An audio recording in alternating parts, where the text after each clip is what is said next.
Ny tetikasa diafy dia tetikasa fambolekazo atao fandrehatra, atao kitay na atao charbon izay mamatsy ny ponina Antananarivo miasa amin'ny distrika na Akazobe sy Ambohidratrimo.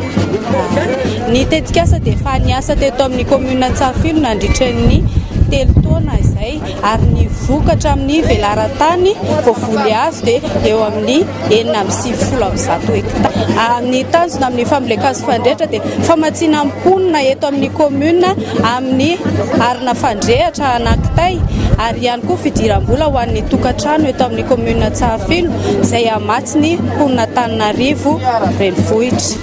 Ny tetikasa diafo dia tsy tetikasa fambolekazo fotsiny fa misy ihany koa ny ady amin'ny doro-tanety izay hita fa manjaka tokoa amin'ny faritra Ambohidratrimo sy Akazobe.